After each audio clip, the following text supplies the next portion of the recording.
Felwinsar, restituer le patrimoine africain. Chapitre 1. La longue durée des pertes. Les captations patrimoniales, un crime contre les peuples.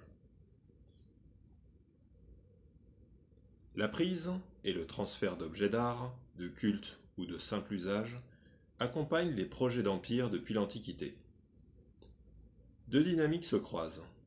Appropriation esthétique, intellectuelle et économique du patrimoine d'autrui, qui, dans les villes du vainqueur, ses maisons, ses cercles savants et sur le marché de l'art, acquiert une valeur et une vie propre, déconnectées des origines.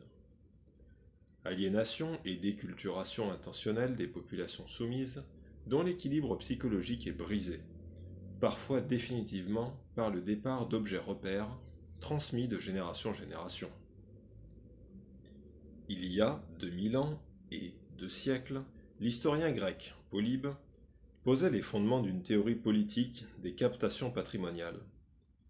Lui-même, otage politique à Rome pendant plus de 15 ans, il décrit la double peine que le vainqueur inflige au vaincu en le privant non seulement de son patrimoine culturel, mais en l'invitant, qui plus est, à admirer dans ses villes le spectacle humiliant de ses dépouilles dépaysées. De tels spectacles excitent la colère et la haine des victimes, avertit Polybe, qui exhorte les vainqueurs du futur à ne pas faire des calamités d'autrui l'ornement de leur patrie. Autour de 1800, lorsque la France révolutionnaire et impériale rêve de transformer Paris en capitale de l'univers et d'y centraliser les trésors artistiques conquis par ses armées dans l'Europe entière, le juriste et philosophe allemand Karl Heinrich Heidenreich dénonce un crime contre l'humanité. Il déconstruit la rhétorique du vainqueur, qui, faisant mine d'être guidé par les mœurs les plus douces, en s'intéressant à la culture du vaincu, transforme, en fait, sa victime en chose. La prive des nourritures spirituelles qui fondent son humanité, et lui adresse, pour ainsi dire, ce verdict barbare. Qu'il te soit plus difficile à l'avenir de t'instruire et de te cultiver, que l'on arrache au génie et au goût de tes plus nobles fils les modèles qui pourraient les conduire à l'immortalité, que les belles choses de l'art qui diffusent entre les nations des sentiments aimables et humains soient soustraites de vos regards à tout jamais. L'extraction et la privation de biens culturels n'engagent pas seulement les générations qui les pratiquent et les subissent. Elles s'inscrivent dans la longue durée des sociétés, conditionnent l'épanouissement des unes et l'étiolement des autres. En temps de guerre, de conquête ou d'occupation, elles sont, comme le viol, la prise d'otages, l'emprisonnement ou la déportation d'intellectuels, des instruments de déshumanisation de l'ennemi. En ce sens, c'est ce que suggèrent les débats anciens, les annexions patrimoniales, parce qu'elles affectent l'individu et le groupe dans ce qui fonde leur humanité, spiritualité, créativité, transmission, relèvent d'une catégorie à part, celle d'actes transgressifs, qu'aucun dispositif juridique, administratif, culturel ou économique ne saurait légitimer. Dans l'un des grands textes dédiés à la question du consentement présumé des victimes de spoliation artistique, Cicéron balaie de la main l'argument économique.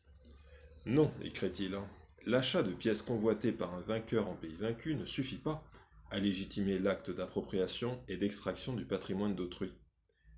S'il avait eu la faculté du choix, écrit-il à propos d'une victime sicilienne de prédation romaine, jamais on n'aurait pu l'amener à vendre ce qui était dans son sanctuaire, et qui lui avait été légué et transmis par ses ancêtres.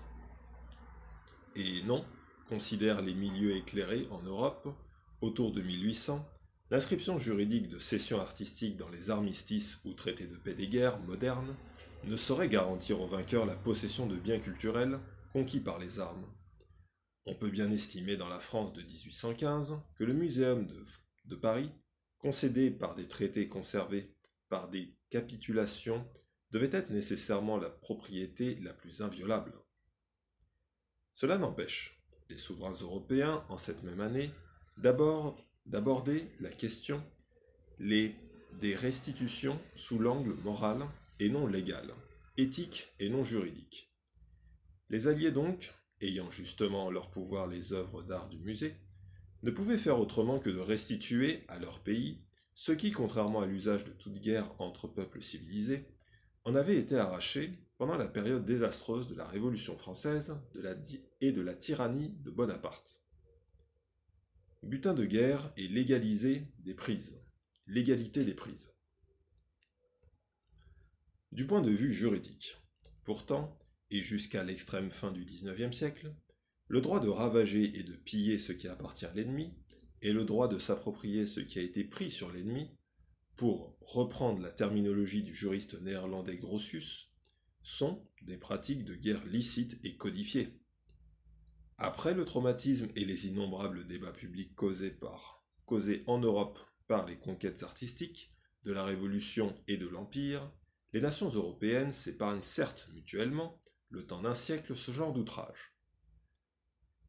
Elles en exportent en revanche la pratique et y recourent systématiquement lors des guerres de conquête et d'influences économiques qu'elles engagent en Asie et en Afrique à partir du milieu du XIXe siècle. Il faut dire que, partout dans le monde, l'Afrique ne fait pas exception. Les sociétés entretiennent alors un rapport élaboré à leur patrimoine matériel, transmis de génération en génération, et conservé selon des modalités spécifiques. Garde collective d'objets, sacrés ou de manuscrits précieux, comme à Tombouctou, où depuis le XIVe siècle, se forment d'importantes bibliothèques que les voyageurs européens découvrent avec émerveillement au XIXe siècle. Conservation des trésors dynastiques dans des espaces définis et protégés des palais royaux, comme à Benin City. Existence dans certaines villes de bibliothèques modernes, comme celle formée au milieu du XIXe siècle par l'empereur éthiopien Théodros II, à Magdala, pratique d'évacuation ou de mise à l'abri en temps de guerre, des objets susceptibles d'attirer les convoitises de l'ennemi, les trésors d'Abomey par exemple, que l'armée française retrouva pour partie dans des caches souterraines après la prise de la ville. Au XIXe siècle, les annexions patrimoniales deviennent donc le corrélat naturel des guerres de conquête et sont absorbées juridiquement et physiquement par les États conquérants. En 1854, Sir Robert Filmore, le plus célèbre juriste anglais de son temps, considère que tous les États civilisés reconnaissent la maxime selon laquelle les acquisitions de guerre appartiennent à l'État. Ces acquisitions, lorsqu'il s'agit de biens culturels, trouvent dans les capitales européennes du XIXe siècle une place naturelle au sein des grands établissements nationaux dédiés à l'instruction publique, musées et bibliothèques en tête, qui connaissent alors un accroissement considérable.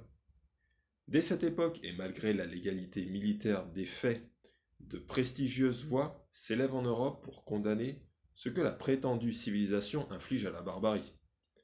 J'espère qu'un jour viendra où la France, délivrée et nettoyée, renverra ce butin à la Chine spoliée, écrit Victor Hugo après la Seconde Guerre de l'opium.